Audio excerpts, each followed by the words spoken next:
நீயா நானா ஷோல போய் கலந்துக்கிட்டதை வச்சு நிறைய பேர் ட்ரால் பண்றீங்க. நிறைய அப்யூசிவ் நிறைய வேர்ட்ஸ் நீங்க யூஸ் பண்றீங்க. அதுக்கெல்லாம் பயந்து நான் இந்த வீடியோ போடுறேன்னு தயவு செஞ்சு நினைச்சுக்காதீங்க.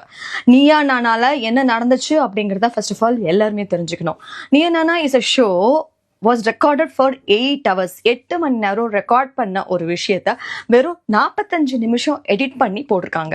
அது மட்டும் இல்லாம நீங்க எல்லாருமே வந்து அன்எடிட்டட் வெர்ஷன் பார்த்தீங்கன்னா என்ன நடந்துச்சு அப்படிங்கிற விஷயம் தெரியும். ஒரு பக்கம் வந்து டாக விரும்புறோம், அது மட்டும் இல்லாம தெருநாய்களை ஆதரிக்கிறோம்னு சொல்றவங்களோ, இன்னொரு பக்கம் வேண்டான்னு சொல்றவங்க அப்படின்னு தான் எடுத்தாங்க. ஆனா ஆப்போசிட் சைட்ல இருக்கவங்களுக்கு கொடுக்கப்பட்ட வாய்ப்பு தான் அதிகம். அதாவது எங்கெல்லாம் பிரச்சனை நடந்திருக்கோ அவங்களெல்லாம் தேர்வு செஞ்சு உட்கார வச்சு அவங்க எக்ஸ்பிளனேஷனை கேட்ட கோபி அவர்கள் இந்த சைட்ல எதுக்காக வேணும் அப்படின்னு நாங்க சொன்ன விஷயத்த அவர் கேட்கல. எப்ப வந்து மைக்ல நாங்க பேசணும் அப்படின்னு ஆரம்பிச்சாலும் இல்ல பேசாதீங்க பேசாதீங்க, உங்களுக்கான சான்ஸ் வரும்போது நீங்க பேசலாம், வேண்டாம் வேண்டாம் வேண்டாம் அப்படின்னு சொன்னாங்க.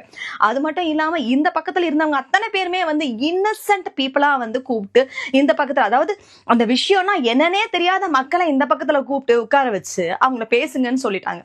இந்த பக்கத்துல இருந்தவங்க வந்து முழுக்க முழுக்க அதை பத்தின நிறைய விஷயங்கள் தெரிஞ்சவங்க மட்டும் இல்லாம யார் யாரெல்லாம் பாதிக்கப்பட்டாங்களோ அவங்கள தேடி கண்டுபிடிச்சு கூட்டிட்டு வந்து ஒரு டாக் ஷோல உட்கார வச்சு என்ன பண்ணணும்னு நினைச்சீங்க அப்படின்னு எங்களுக்கு தெரியல. என்ன நீங்க வந்து இந்த 2 பேரையும் வந்து மோத விட்டு அழகு பார்க்கணும்னு ஆசைப்பட்டீங்களா? மேட்டர் ஆஃப் டிஆர்பி எதுக்காக நீங்க இந்த மாதிரியான ஒரு அக்லி கேம் விளையாடி இருக்கீங்கிறது எங்களுக்கு ஒண்ணுமே புரியல. இது வரைக்கும் வந்துட்டு எந்த ஒரு சேனல் பத்தியோ எந்த ஒரு ப்ரோக்ராம் பத்தியோ இது வரைக்கும் நான் பேசுனதே கிடையாது.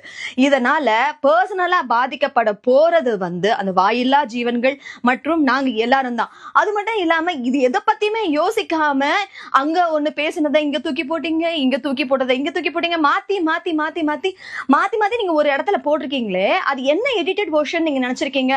ஒருத்தங்க பேசும்போது இன்னொருத்தங்க சிரிக்கிறது இதுதான் எடிட்டட் வெர்ஷனா? What do you think? இத பாருங்க மக்களே, முழுக்க முழுக்க வந்து பெட்ஸும் நமக்கு வேணும், அதே மாதிரி அந்த வாயில்லா ஜீவனங்களுக்கும் நியாயம் கிடைக்கணும். அதே மாதிரி மக்களாகிய நாமளும் அவங்க கிட்ட கடி வாங்காம எந்த அளவுக்கு தோழமையோட இருக்க முடியும், அதுக்கான சொல்யூஷன் என்ன கிடைக்கும் அப்படிங்கிறதுக்காக தான் இந்த ஷோல போய் உட்கார்ந்தமே தவிர மத்தபடி வேற எதுக்குமே கிடையாது. இதுக்கு ஒரு நல்ல தீர்வு கிடைக்கும், கண்டிப்பா வந்து ஒரு நல்ல சொல்யூஷன் கிடைக்கும் அப்படிங்கிறதுக்காக தான் போகணுமே தவிர மத்தபடி உங்க வெறுப்பை சம்பாதிக்கணும் இல்ல உங்க மனசை ஹர்ட் பண்ணணும் அப்படிங்கிறது கிடையாது. நானும் ஒரு மனுஷிதான், எனக்கும் ஒரு குடும்பம் இருக்கு. அப்படி இருக்கும்போது எப்படி உங்க எல்லாரையும் நான் வெறுக்க முடியும்? இன்னைக்கு இந்த இடத்துல நான் இருக்கேன்னா அதுக்கு முக்கியமான காரணமே நீங்க எல்லாரும் தான். அப்படி இருக்கும்போது எதுக்காக நீங்க பாதிக்கப்படணும்னு நான் ஆசைப்படுவேன்? அது